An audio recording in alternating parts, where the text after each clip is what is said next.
Terça-feira é dia do quadro Direitos do Consumidor. E a Camila Marques tem as perguntas dos nossos telespectadores, que também são consumidores, não é isso, Camila? Diz aí pra gente. Soares, quem vai responder as perguntas dos telespectadores, tirar todas as dúvidas e também saber qual o direito que o consumidor tem em certas ocasiões é o defensor público Gabriel Furtado, que está aqui do meu lado. A gente já estava conversando sobre algumas perguntas. Bom dia, Gabriel. A gente vai começar com a pergunta da Nara Andrade, que diz o seguinte: ela fez uma pré-matrícula de um curso na faculdade, só que ela não deixou os documentos dela e também não apareceu em nenhuma aula. E aí ela quer saber se ela pode ser cobrada a mensalidade por conta disso, já que também ela não fez o cancelamento dessa pré-matrícula. Bom dia. Bom dia, né? Bom dia, Soares. Bom dia, Janaína. Bem, esse caso é um caso típico de abuso, né, por parte do fornecedor. A gente, infelizmente, no Núcleo de Defesa do Consumidor, a gente tem recebido vários casos como esse. Ele não pode cobrar essa mensalidade, a pré-matrícula é uma intenção de contrato. E outra coisa, tem um ponto a ser atentado. Muitas pessoas que fazem essa pré-matrícula na faculdade, na instituição de ensino, são menores de idade. E aí, assim, a faculdade tem algumas faculdades, na verdade, que estão total revelia do direito consumidor, do direito civil, e presumindo contratos com pessoas incapazes, sem assistência de seus pais. A gente tem a impressão, às vezes, que essas faculdades se tornaram mais um quiosque de venda do que uma instituição de ensino. Então, esse caso é completamente abusivo. Ok.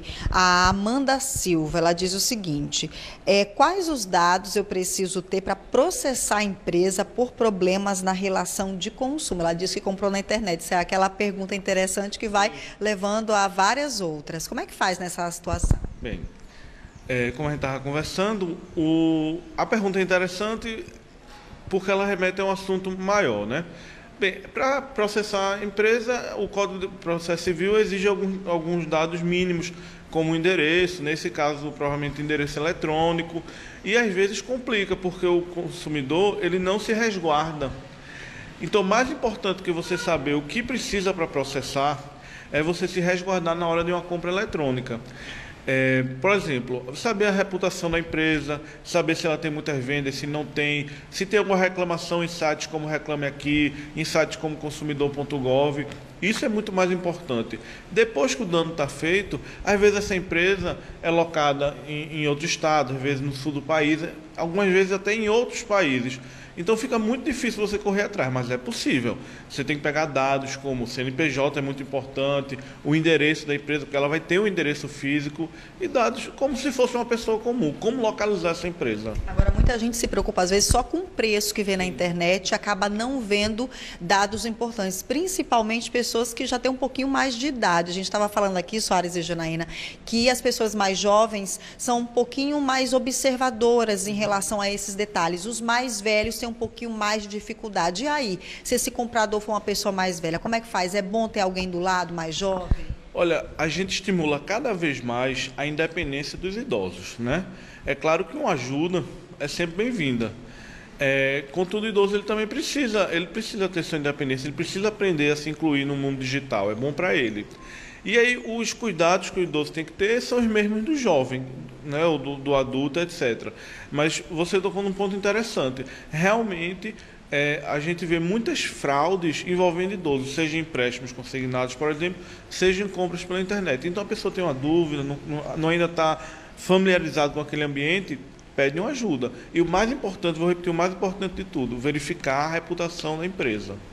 Ok. A Silva Alves também tem uma pergunta. É permitido que alguém fique sentado na cadeira de um estabelecimento sem consumir nada? Tem aquela questão na praia, por exemplo. Sim. Você vai à praia, senta na cadeira e não pede nada. Pode, já que o local é público, mas a cadeira é de um estabelecimento privado. A gente vive hoje uma necessidade de ter regra para tudo, né? De ter lei para tudo. E isso é o que a gente chama no direito de regras de bom senso. É claro que ela não é obrigada a consumir, senão isso seria um tipo de venda casada ou outra prática abusiva. Ela não é obrigada a consumir. Agora, sim, também não está no bom senso você sentar ali e, não, mesmo sendo na praia, né? Você pode ir para outro lugar, você pode levar sua própria cadeira, mas veja, o fornecedor ele não pode obrigar o consumo e ele pode inclusive incorrer em práticas abusivas e danos àquele consumidor, mesmo ele não consumindo nada, né? Não é um favor também, né?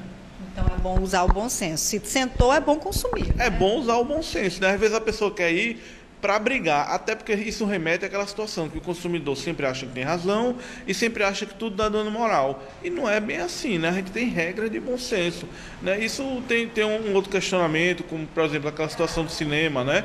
O STJ recentemente autorizou você entrar com alimentos no cinema, mas isso não é a regra geral. Por exemplo, você entrar num restaurante portando seu próprio alimento, é claro que assim, a comida de um bebê, a comida de uma pessoa com alergia que não tem naquele estabelecimento. Mas, em regra, espera-se o quê? Que uma pessoa que entre no estabelecimento, ele vai consumir, né? Então, são regras de bom senso.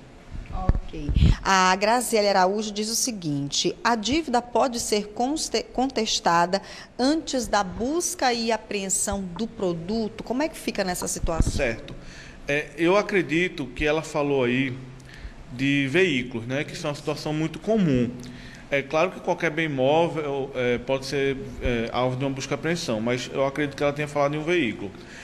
É até interessante que ela conteste antes da busca e apreensão, porque a busca e apreensão é uma medida muito extrema. Então, ocorrida a busca e apreensão, normalmente esse carro é enviado para o leilão e aí assim, a coisa desanda completamente. Mas é interessante que o consumidor, antes da busca e apreensão, conteste ou procure um advogado ou os órgãos de defesa do consumidor, como a Defensoria Pública, caso ele seja pobre, para que a gente possa verificar se o valor que está sendo cobrado é correto, se os juros que foram cobrados no eventual financiamento está correto, porque a busca e apreensão é o pedido da parte fornecedora, mas ele também pode ter ocorrido em práticas abusivas, né? E essa é a hora que o consumidor tem o maior poder de barganha para dizer, não, eu estou certo, ou então não é tão errado assim, e aí até mesmo negociar um outro valor. Ok, obrigada. Essas foram as perguntas e também as respostas desse quadro Direitos do Consumidor. Em resumo, para quem está em casa, é importante lembrar que o PROCON está aí para tirar todas as dúvidas e também assessorar o consumidor. E se alguém for comprar na internet, também é importante ficar de olho na qualificação do vendedor. Eu volto com vocês aí no estúdio. Obrigado, Camila. Obrigado também ao defensor público estadual, Gabriel Furtado, pela participação aqui no Bom Dia Mirante, no quadro Direitos do Consumidor. E na quinta-feira tem mais perguntas na área do direito do consumidor.